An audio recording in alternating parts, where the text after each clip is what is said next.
तो हेलो दोस्तों। और आज हम पढ़ने वाले हैं कारक।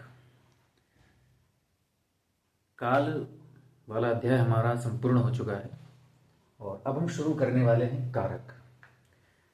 लिंग, वचन, काल और कारक, ये चार अध्याय ऐसे होते हैं जो वाक्य में परिवर्तन लाते हैं। वाक्य में परिवर्तन कैसे लाते हैं कि अगर लिंग परिवर्तित होगा किसी भी कर्ता का या किसी भी वाक्य का लिंग परिवर्तन होगा तो उसकी क्रिया में भी परिवर्तन हो जाता है। अगर उसके वचन में परिवर्तन होगा तो भी क्रिया में परिवर्तन हो जाता है। ठीक है। कारक में भी परिवर्तन से क्रिया में परिवर्तन होता है और काल में भी परिवर्तन से वाक्य में परिवर्तन होता है। तो काल हम पढ़ चुके हैं, लिंग भी हम पढ़ चुके हैं, वचन भी हम पढ़ चुके हैं। अब हम शुरू करने वाले हैं कारक। कारक को शुरू करने वाले हैं।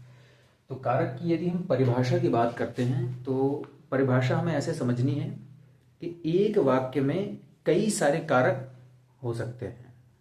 एक वाक्य में एक कारक भी हो सकता है, दो भी हो सकता है, तीन भी हो सकते हैं, चार भी हो सकते हैं, कितने भी हो सकते हैं।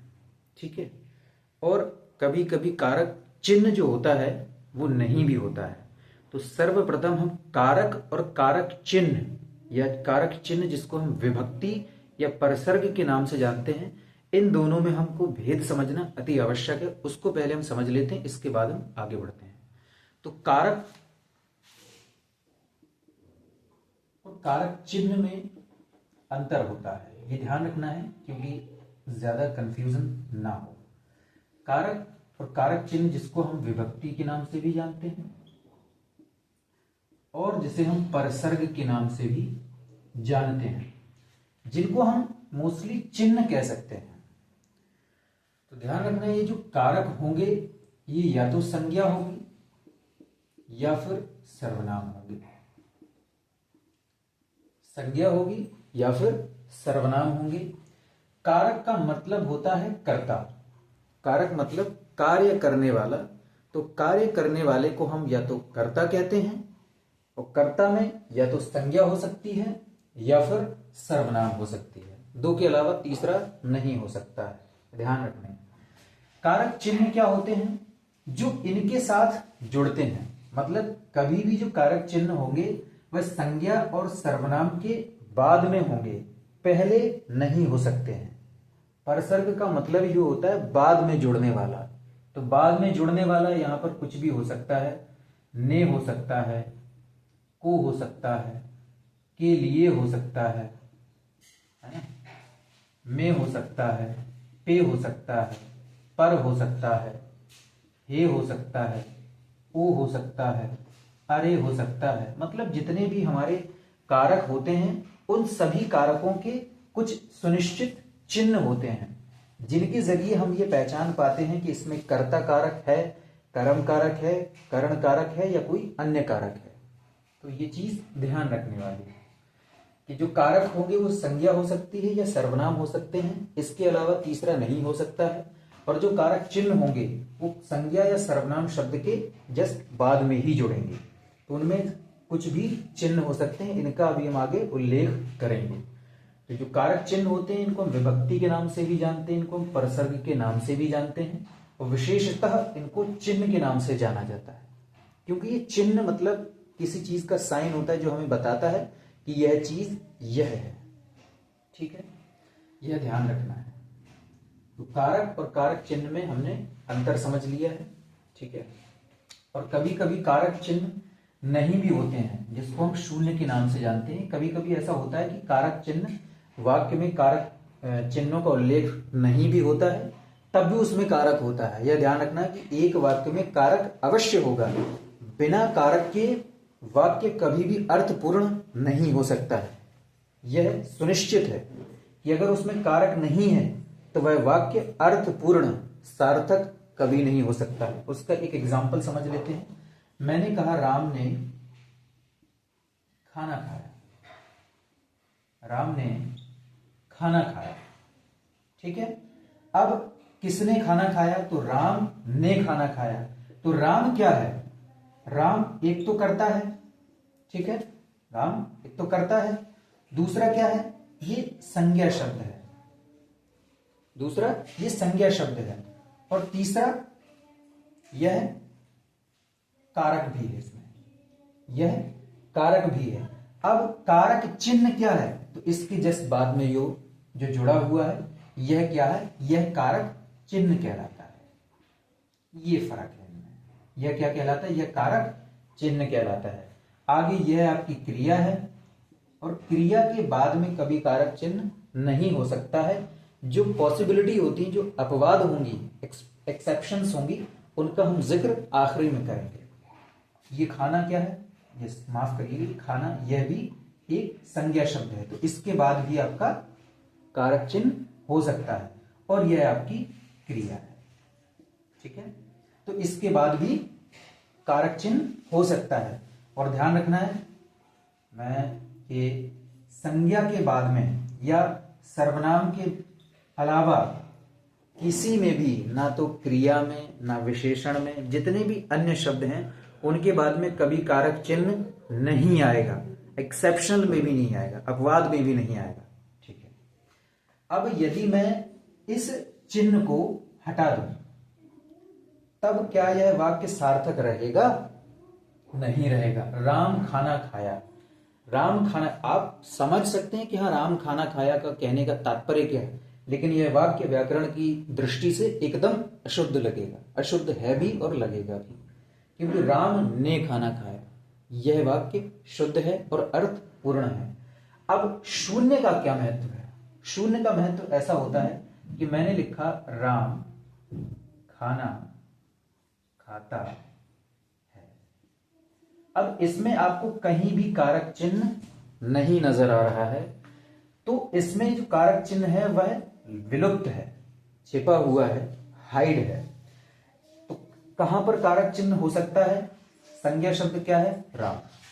राम क्या है? एक तो संज्ञा है, दूसरा इसका क्या है, यह एक कारक भी है, तीसरी इसकी क्वालिटी क्या है, यह कर्ता भी है। ठीक है, अब इसके बाद में होना चाहिए या दूसरी संज्ञा शब्द ये है, या तो फिर इसके बाद में होना चाहिए, लेकिन विशेषता कहां पर होना चाहिए? इसको इस जगह पर होना चाहिए। तो यहां पर क्या होना चाहिए था? कुछ भी हो सकता था, जैसे हमने ने लगाया था। अब क्योंकि यह वाक्य वर्तमान का है तो वर्तमान में इसमें आवश्यकता नहीं पड़ती है, और क्योंकि यह भूतकाल का है इसलिए इसमें आवश्यकता पड़ती, इसलिए यहां पर आ जाता है और यहां पर विलुप्त हो जाता है। ठीक है, तो इनके बिना वाक्य अर्थपूर्ण नहीं हो सकता है। अगर नहीं है तो वहां पर विलुप्त है, छिपा हुआ है, किंतु है, यह ध्यान रखना है। चलिए, कारक और कारक चिन्ह में हमने अंतर समझ लिया है। अब हम आगे बात करते हैं। अब मैं इसकी परिभाषा की बात करूंगा कि कारक की परिभाषा क्या होती है।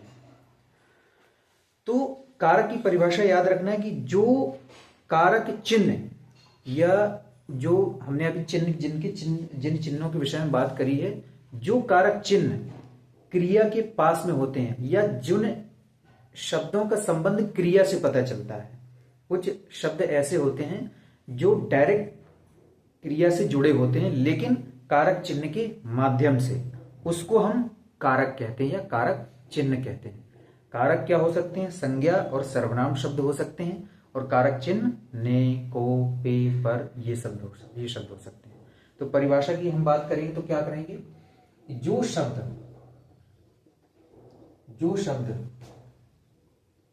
क्रिया से, जो शब्द क्रिया से संबंधित होते हैं, क्रिया से संबंधित होते हैं वे कारक होते हैं, वे कारक होते हैं, और जिन चिन्हों के माध्यम से वे जुड़े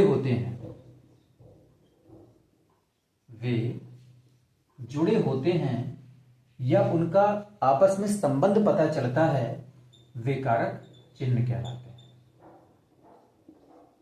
वे कारक चिन्ह कहलाते हैं। ठीक है, तो यह हो गई इसकी परिभाषा। जो शब्द क्रिया से संबंधित होते हैं वो तो कारक हो गए, लेकिन वे कारक होते हैं और जो जिन चिन्हों के माध्यम से वे जुड़े होते हैं आपस में उनको हम कारक चिन्ह कहते हैं। यह तो हो गई परिभाषा की बात। अब हम इसके भेदों की बात करेंगे तो इसके भेद होते हैं 8। यह तो है हिंदी भाषा में, यह तो है हिंदी भाषा में, किंतु संस्कृत भाषा में कभी अगर पूछ लिया जाए तो संस्कृत भाषा में ध्यान रखना, संस्कृत भाषा में केवल 6 भेद होते हैं। इसमें कौन सा भेद नहीं होता है? तो एक तो कर्ता कारक नहीं होता है और दूसरा संबोधन कारक नहीं होता है। जो संस्कृत हमारी जो भाषा है, प्राचीन भाषा है, उसमें आपको जो कारक नामक अध्याय होगा उसमें आपको ना तो कर्ता कारक दिखेगा और ना ही संबोधन कारक दिखेगा, ठीक है। लेकिन जो हमारी हिंदी है, आधुनिक हिंदी है या प्राचीन हिंदी है, उसमें आपको कर्ता कारक भी दिखेगा, संबोधन कारक भी दिखेगा और अन्य जो इसके 6 हैं वह भी दिखेंगे। तो 2 ये और 6 ये मिलकर के कितने बन जाते हैं? 8 बन जाते हैं। तो ये कारक के भेद होते हैं, ठीक है। उन भेदों का भी हम जिक्र कर देते हैं।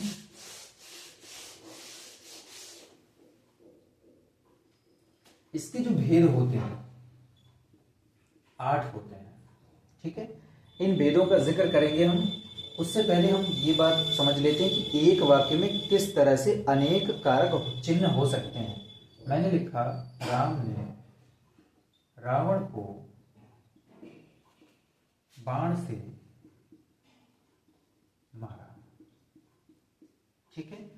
अब यहां पर ने है, यहां पर को है, यहां पर से है, यह सब क्या है? यह सब कारक चिन्ह है। क्या है ये सब कारक चिन्ह है।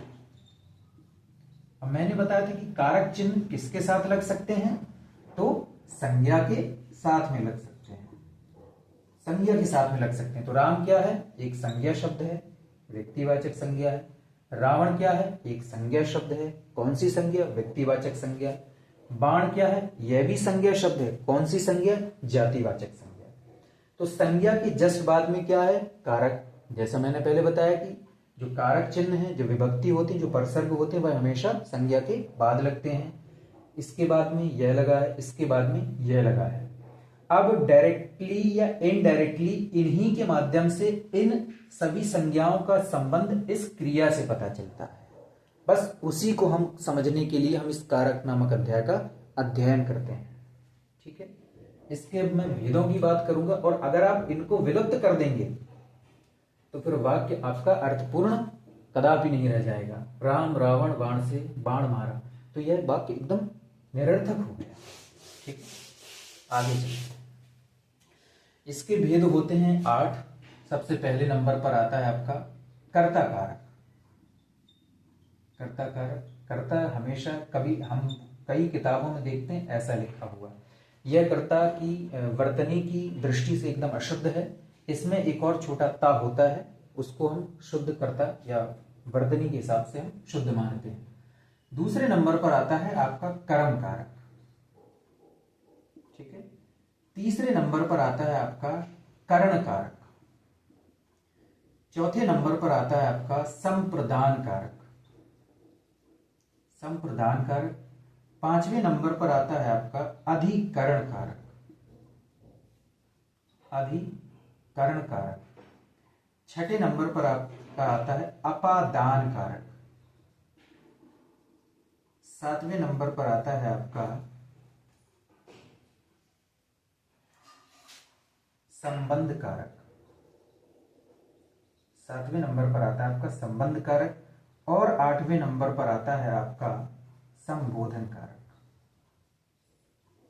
संबोधन कारक।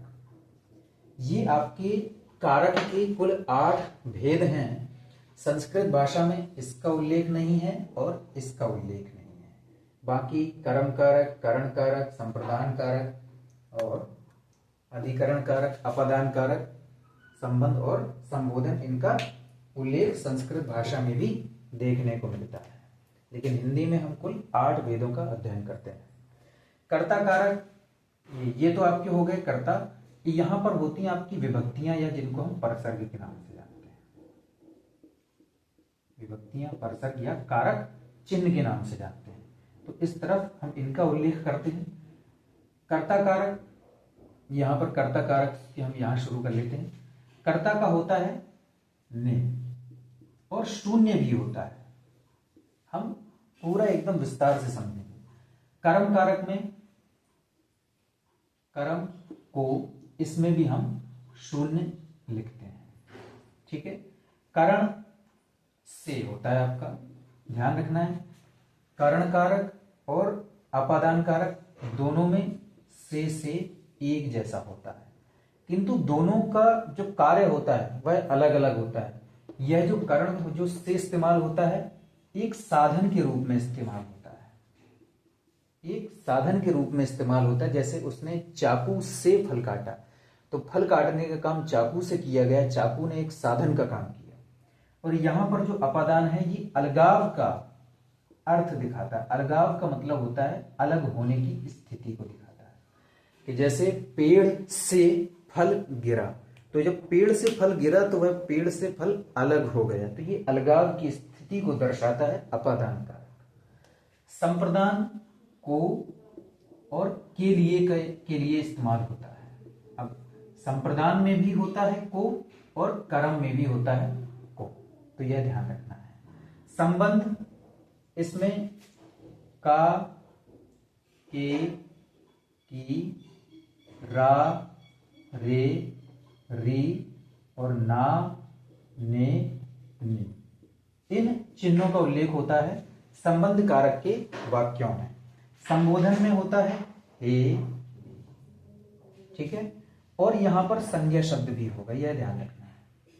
और यहां पर संज्ञा शब्द भी होगा, उसके बाद में यह चिन्ह लगा होगा।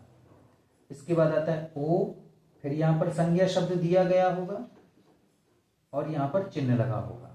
और अरे, फिर यहां पर संज्ञा शब्द दिया गया होगा और यहां पर यह चिन्ह लगा होगा। इसमें अपवाद होता है, जैसा मैंने पहले बताया था कि संज्ञा शब्द के बाद में ही कारक चिन्ह आता है, लेकिन यहां पर वो अपवाद आ जाता है, क्योंकि यहां संज्ञा बाद में आती है, कारक चिन्ह पहले आ जाता है। यहां संज्ञा बाद में आती है, कारक चिन्ह पहले आ जाता है। यहां पर भी संज्ञा बाद में आती है और कारक चिन्ह पहले आ जाता है। तो यह है उनके चिन्ह, जिनके हमने चिन्ह, ये कारकों का जिनका हमने भेदों का उल्लेख किया है। इनके विषय में हम पढ़ेंगे अगली क्लास में। तब तक देखते रहिए, बने रहिए। धन्यवाद।